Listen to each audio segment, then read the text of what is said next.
So there it is, the menstrual cycle. And so we need to apply all the knowledge we've learned to rationalize all of that. But we can start to separate things out if we first say that the solid lines are the pituitary hormones, the trophic hormones of the pituitary, and the dashed lines are estrogen and progesterone. There is no progesterone produced during the first half, is there? Okay, just estrogen.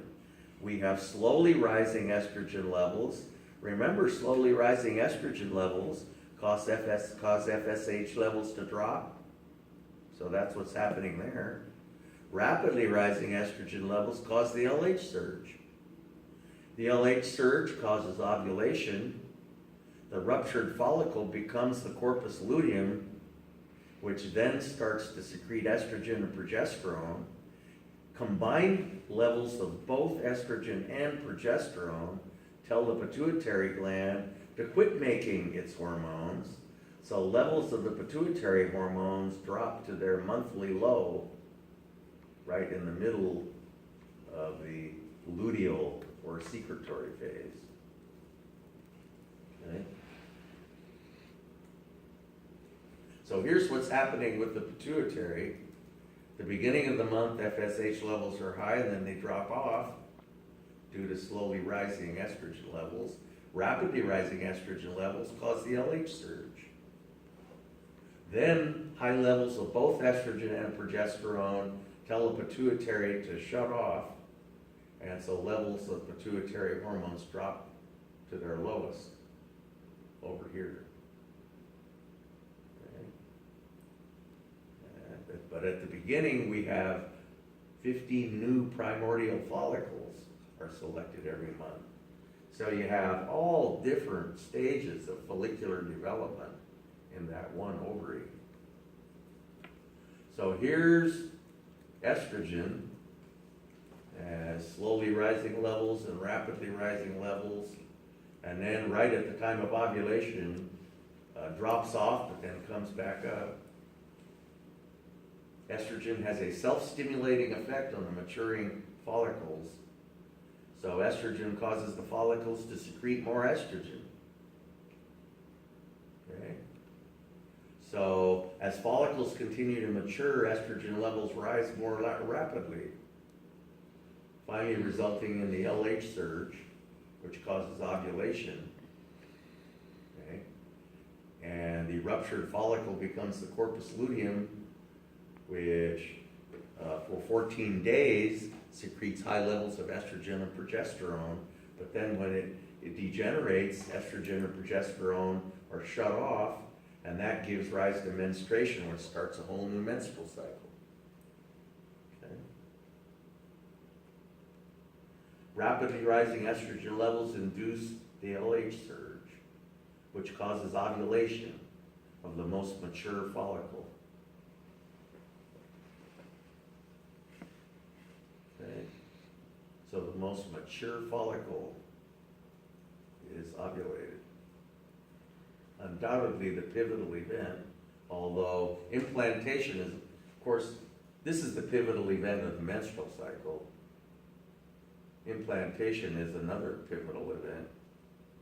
And there's our picture of the fimbriae searching for the Graafian follicles, so it doesn't just drop off into the abyss necessarily. The fimbriae are right there in hopes of snagging it. Okay, oops. So after ovulation, the ruptured follicle becomes known as the corpus luteum. How long does the corpus luteum last? 14 days. 14 days, unless there's a pregnancy. Then how long does it last? 3 months. About 3 months. And by the 3-month period, the placenta has taken over. Okay, so here we see slowly rising estrogen levels. These are the ovarian hormones. Slowly rising estrogen levels, rapidly rising estrogen levels. Ovulation occurs there, and then the corpus luteum kicks in, and when you have high levels of both estrogen and progesterone. which basically shuts the pituitary off. It was this idea right here that led researchers to postulate that they could devise an oral contraceptive for females. If the oral contraceptive contained estrogen and progesterone, all the female had to do was consume the estrogen and progesterone. It would be absorbed into the blood, and you'd have high levels of estrogen and progesterone. It would shut the pituitary off, and with no FSH secretion, you'd have no ovulation, and you could just continue that. The only problem is, diabolically, estrogen and progesterone are not absorbed by the digestive system, either one of them. And so they started experimenting with estrogen and progesterone analogs, molecules that would be absorbed, that were similar enough to estrogen and progesterone to fool the pituitary into thinking that it was estrogen and progesterone. And the ones that they came up with were ethinyl estradiol. And what they did is they tacked a group onto the molecule that was nonpolar, evidently making it a little more nonpolar, allowed it to be absorbed. And so that's the estrogen analog, and norethindrol was the progesterone analog. Ethinyl estradiol is still almost universally used, but they have a few other progesterone analogs. And of course, if you use a parental route, you guys know what parenteral means? It's a good nursing word. You should know what parenteral means. A parenteral route is a route that parenteral means to bypass the digestive system. Have you ever heard of TPN, total parenteral nutrition? It's a way of feeding someone. It's very, very expensive because you have to use sterile solution.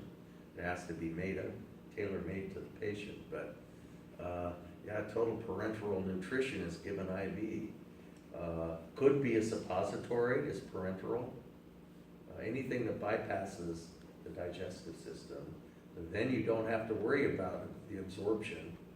Like these dermal implants, they can just use estrogen and progesterone.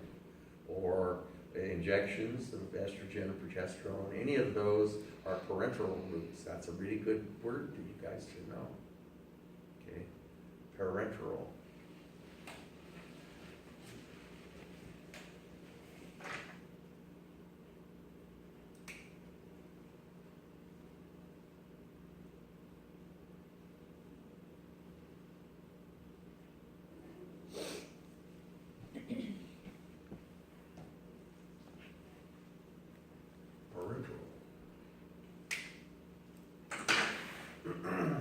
These words come and go, but you'll still hear that one used. Along with the words, those gravida and para words have been around for a long time, but I bet they still use those too. Nulla gravida and nulla para. You'll see those written in medical reports, medical records. It's an important bit of information about a female that some people care about that stuff, some healthcare folks. You guys also know about HIPAA, correct? Okay, high levels of both estrogen and progesterone cause cessation of hypophyseal hormonal secretion.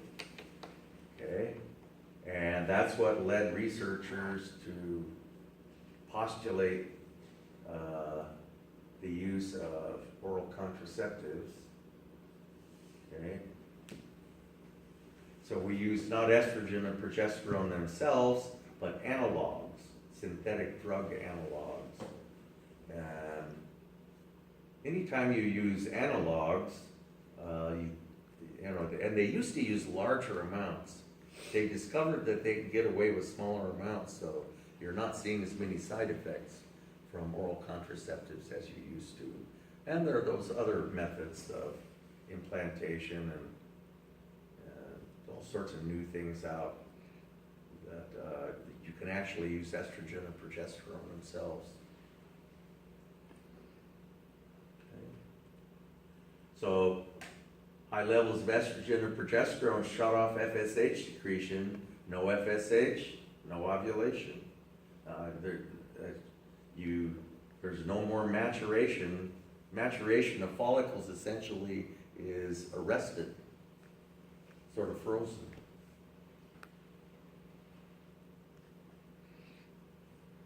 Okay, you've heard probably of RU486, the so-called morning after drug. It's a progesterone receptor antagonist. If you block progesterone receptors, basically you negate the positive effects of progesterone and the supportive effect that it has on endometrial tissue, and the endometrial tissue sloughs off, aborting the embryo. You call it an embryo for the first 3 months of pregnancy and a fetus after that.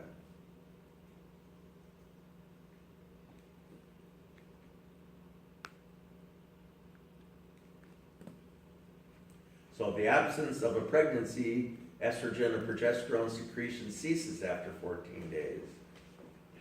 And this lack of hormonal support induces the onset of menstruation. Okay.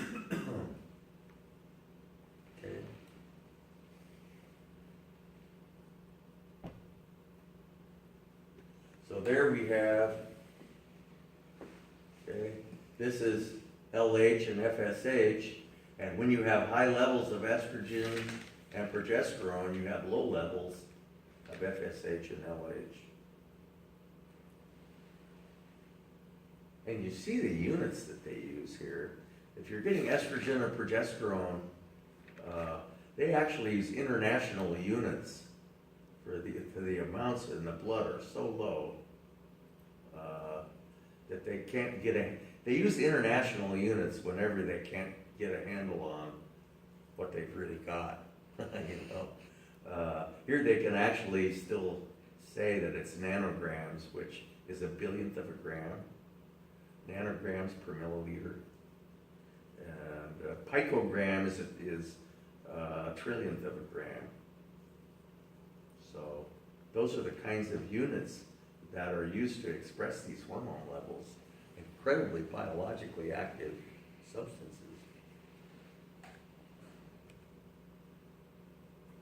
Okay. 3 feedback relationships. You should know what they are because I got a quiz question on each one. Okay? And they help you rationalize the menstrual cycle. I go so far as to say insight into these 3 relationships provides complete understanding of the menstrual cycle. Okay? And so let's go through it again. Slowly rising estrogen levels causes the cessation of FSH secretion. So we have slowly rising estrogen levels and FSH secretion drops off. Okay? That's the first one. The second one is rapidly rising estrogen levels induce the LH surge.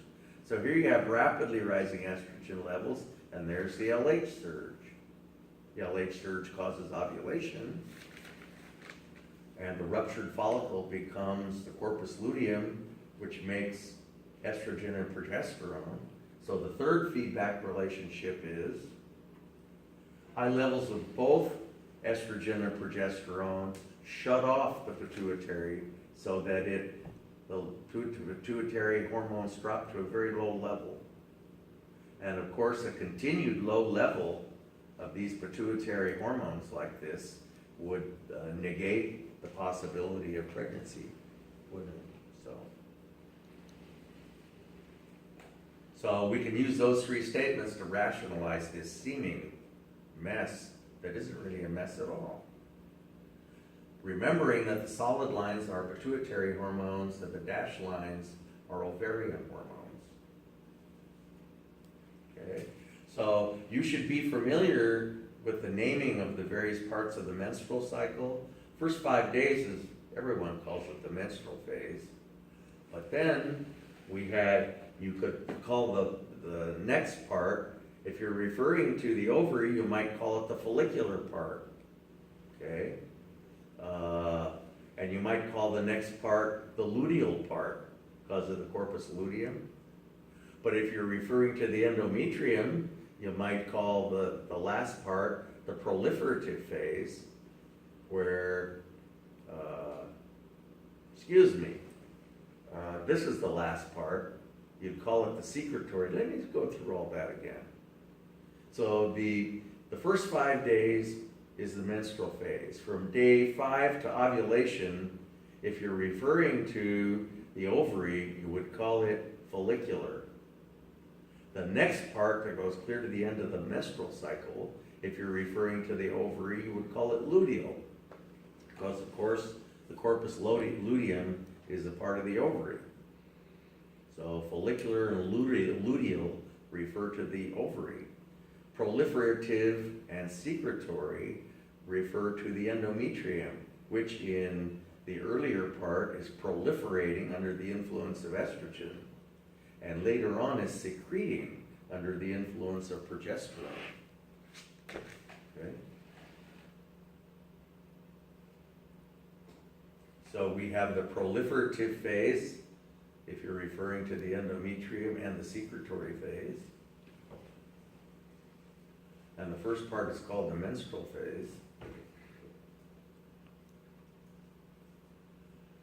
And you can see during the menstrual phase, you can see the tissue sloughing off there. Menstruation is caused by lack of hormonal support. So at the end of the previous menstrual cycle, estrogen and progesterone secretion were completely cut off. That's what causes the menstrual phase and the beginning of the new menstrual cycle. Lack of estrogen and progesterone causes the spiral arteries to constrict. This lack of blood supply causes the superficial layer of the endometrium to degenerate and slough off. Okay, so there are those spiral arteries. Okay.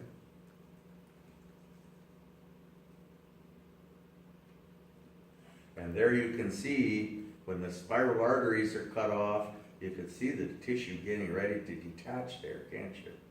And look at all those endometrial glands. So this is about day 27 or 28, or maybe even day 1, hard to say. And here we see another big piece getting ready to detach there. So this is very close to the beginning of a new menstrual cycle right there. So this would be superficial layer, and that's basal layer, isn't it? The proliferative phase is growth and development of the endometrial glands. Okay. The luteal phase would be, refers to the ovary, but when applied to the endometrium, this is when the endometrial glands would be secreting, and they're highly elaborated and secreting nutrients. And at various times, if there is a pregnancy, these endometrial glands will actually secrete chemical agents that tell the embryo when it's time to implant. Because the embryo kind of floats around in the uterus for a couple days, waiting for these chemical signals to come from the endometrium, saying that the endometrium is okay with implantation, that it's time for it to occur. Okay. Endometrial glands are highly elaborated structures. Okay. So the secretory phase, lots and lots of glands going on.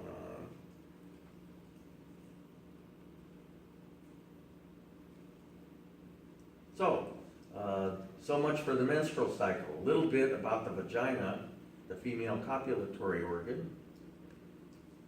Okay, non-keratinized stratified squamous epithelium, otherwise known as mucous membrane, secretes lactic acid. And the lactic acid leads to a pH in the vaginal canal, which is quite low, for the obvious purpose of protection. A lot of bacteria and other pathogens don't do well under those acidic conditions. Plus, you have lots of bacteria already living that are normal flora, that are very important, normal flora, that occupy biological niches, such as lactobacillus bacteria and others, which occupy biological niches that don't leave room for invasion of any new pathogens. There are no biological niches left, okay?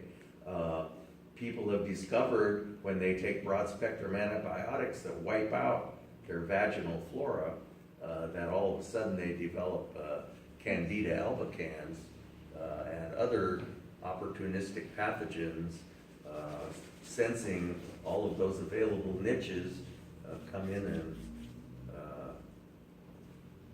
take up business in there. So you want, that's important to have those biological niches all occupied, okay? So picture of an extremely anteverted uterus and a vaginal canal. Non-keratinized stratified squamous epithelium with underlying loose areolar connective tissue.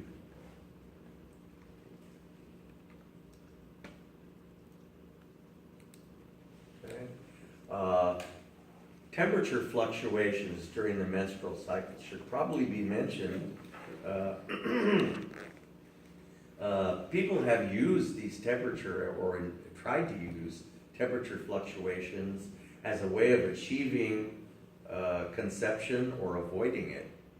And in so many cases with the opposite results happening from what they wanted. Not very dependable, really. But you know, anytime you look at the numbers and the statistics on people who attempt, you know, like it says 95% successful or 85% successful, you wonder how many of the folks really did it correctly. You know, maybe if they all did it correctly, it would be 100% successful. Who's to know? So,